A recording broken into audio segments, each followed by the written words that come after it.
All right, here we go. So we're taking a look at natural monopolies. This is the second ScreenCastify I'm putting on this. Uh, so we understand the idea that like an electrical company is a great example of a natural monopoly. Why is it a great example of a natural monopoly? Because instead of having instead of the cities looking like this, where you open it up to competition, now what we're doing is we're saying, all right, let's not open it up to competition. Let's let other let's just have one electrical provider. We don't have lines running all over the place, and then the government in this situation will be the one that decides the price, so that we can have the appropriate quantity. So when does this happen? That's kind of like the philosophical question that we need to think about in a micro class. Okay, so these are just some. I had a presenter come in years ago, and like this is, for example, this is the Dairyland Power Co-op, of which Riverland is a part of. You can see Excel is just this little area, this little swatch right here. I don't quite know the history behind why that is the case, but all these colored districts, these are all part of Dairyland Power Co-op. And then within that, there's Riverland. So, and even if you zoom in, here is the Riverland districts 1 through 6. So yeah, that's an example of your electrical provider here. Power stations, though, I know recently this power station in Genoa has been closed, but Alma is still there.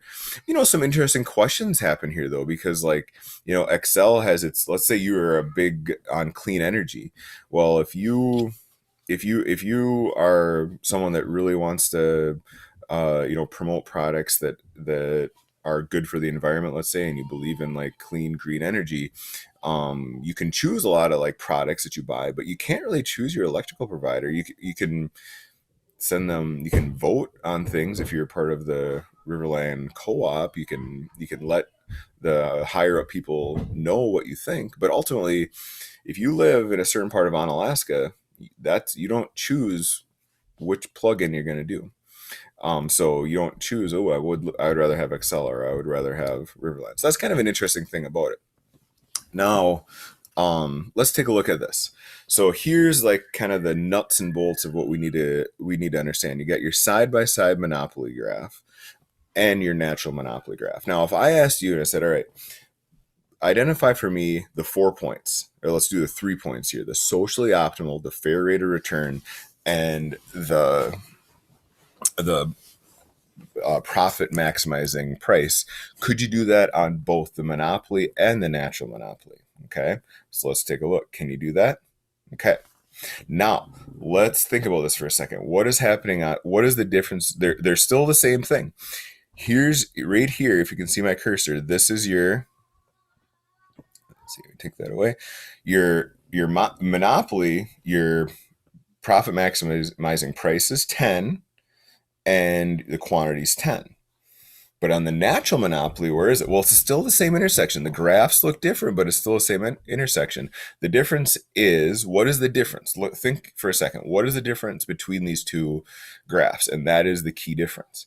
That a monopoly, your marginal cost is what? It's upward sloping. And remember that the marginal cost intersecting with the average total cost, that is what pulls up your average total cost. So what you see in the natural monopoly right here is this marginal cost is constantly downward sloping, which means the average total cost is also going to be downward sloping, because you need that marginal cost to be greater to pull it up. Now, all the points are there.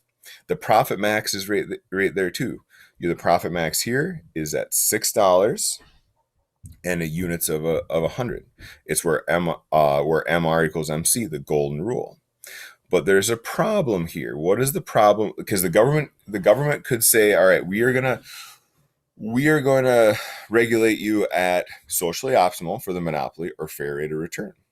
At socially optimal, they'd be making a small profit. The fair rate of return, they'd be making a minimal, or they would be making no economic profit. But what about a natural monopoly? They could go at fair rate of return. There you would be producing with the natural monopoly